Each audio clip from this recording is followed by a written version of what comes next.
KSU പ്രവർത്തകൻ ഗോപു നെയ്യാർ കൂടെ ചേരുന്നുണ്ട്. ശ്രീ ഗോപു, കഴിഞ്ഞ ദിവസങ്ങളിലൊക്കെ വലിയ തരത്തിലുള്ള SFI പ്രതിഷേധവും അതുമായി ബന്ധപ്പെട്ട നാടകീയ നീക്കങ്ങളൊക്കെ നമ്മൾ സർവകലാശാലയുടെ മുൻവശത്ത് കണ്ടിരുന്നു. പക്ഷേ ഇന്ന് ശ്രീ ഗോപു കേൾക്കാമോ? ഹലോ.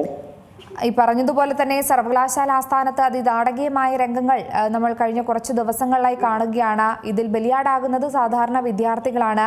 പക്ഷേ ഇന്ന് 20 ദിവസത്തിന് ശേഷം VC അങ്ങനെ സർവകലാശാലയിൽ എത്തിയിരിക്കുകയാണ്. ഒരു പ്രതിഷേധവും ഒന്നും ഉണ്ടായില്ല. പോലീസിന്റെ കനത്ത സുരക്ഷാ വലയത്തിലായിരുന്നു ഓഫീസിലെത്തിയത്.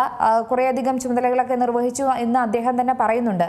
പക്ഷേ ഇത്തരത്തിൽ ഒരു ദിവസം വന്ന എല്ലാ പേപ്പറുകളും ഒപ്പിട്ടു പോകുന്നത് ശരിയാണോ? അല്ല, ഇതിനകത്ത് ഞങ്ങൾ തുടക്കം മുതൽ പറഞ്ഞിരുന്നത് ഒരു ഗവൺമെന്റ് ഗവർണർ ഒത്തുകളി നാടകമാണ് നടന്നുകൊണ്ടിരിക്കുന്നത് എന്നുള്ളത് തുടക്കം മുതൽ തന്നെ ഞങ്ങൾ പറഞ്ഞിട്ടുള്ള ഒരു കാര്യമാണ്. ഇപ്പോൾ അതായത് സകലമാന വിധത്തിലും സർക്കാരും ഗവർണറുമെല്ലാം പ്രതിസന്ധിയിൽ എത്തി നിൽക്കുന്ന ഒരു ഘട്ടത്തിലാണ് ഒടുവിൽ അതിന്റെ വിധമായിട്ട് ഇവർ സർവകലാശാലയുടെ ഭരണം പഴയതുപോലെ തുടരണമെന്നുള്ള രീതിയിൽ ഇന്ന് സർവകലാശാലയിലേക്ക് VC കടന്നു വരുന്ന സാഹചര്യം ഉണ്ടായി. ഞാൻ തുടക്കം മുതലേ പറഞ്ഞല്ലോ, ഇതൊക്കെ ഒരു നാടകമാണ്. പല വിഷയങ്ങളും മറയ്ക്കുവാൻ വേണ്ടിയിട്ട് ഗവൺമെന്റും ഗവർണറും തമ്മിൽ നടത്തുന്ന ഒത്തുകളി നാടകം. അതിന്റെ ഇരകളായിരുന്നത് കേരളത്തിലെ വിദ്യാർത്ഥികളാണ്. ആ വിദ്യാർത്ഥികളുടെ പ്രശ്നങ്ങൾ ഒടുവിൽ വിദ്യാർത്ഥികളും രക്ഷിതാക്കളും ഒക്കെ പൊതുസമൂഹം എതിരാകും എന്നുള്ളൊരു ഘട്ടത്തിൽ മാത്രമാണ് ആ നാടകം അവസാനിപ്പിക്കാനും സർവകലാശാലയിലേക്ക് കടന്നു വന്ന് വിദ്യാർത്ഥികളുടെ പ്രശ്നങ്ങൾ പരിഹരിക്കാനും VC തയ്യാറായത് എന്നുള്ളതാണ് ഞങ്ങൾ നോക്കിക്കാണുന്നത്.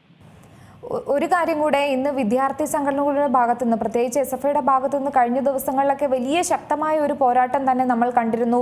സർവകലാശാല ആസ്ഥാനത്ത് മൊത്തം SFI യൂണിറ്റുകൾ നിറഞ്ഞു നിന്നത് കണ്ടിരുന്നു. പക്ഷെ ഇന്ന് അത്തരത്തിലൊരു പ്രതിഷേധമോ ഒന്നും ഉണ്ടായില്ല. അത്തരത്തിൽ സർക്കാരിന്റെ ഭാഗത്തൊരു സമവായ ശ്രമം ഇതുമായി ബന്ധപ്പെട്ട് നടക്കുന്നുണ്ടോ എന്ന് തോന്നുന്നുണ്ടോ?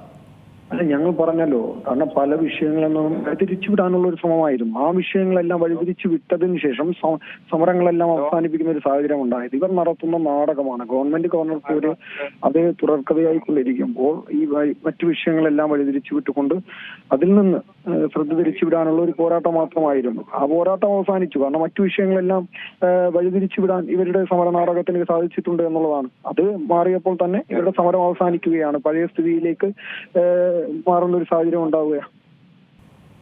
ഇത്തരത്തിലൊരു സമീപനത്തിൽ KSUവിന്റെ ഒരു നിലപാട് എന്താണ്? ഞങ്ങൾ പറഞ്ഞല്ലോ, കേരളത്തിന്റെ സർവകലാശാലകളെയോ കേരളത്തിന്റെ ക്യാമ്പസുകളെയോ യാതൊരു തരത്തിലും സംഘപരിവാരവൽക്കരിക്കാൻ അനുവദിക്കില്ല എന്നുള്ളത് ഞങ്ങളുടെ നിലപാടാണ്. ആ നിലപാട് ഞങ്ങൾ തുടരുകയാണ്. ഞങ്ങൾ പറയുന്നത് ഒരു തരത്തിലും വിദ്യാർത്ഥികളെ ഇതിന്റെ ഇരകളാക്കി മുന്നോട്ട് പോകാൻ ആരും തയ്യാറാകരുത് എന്നുള്ളത് മാത്രമേ. ശരി, വളരെയധികം നന്ദി അവസരത്തിൽ പ്രതികരിച്ചു.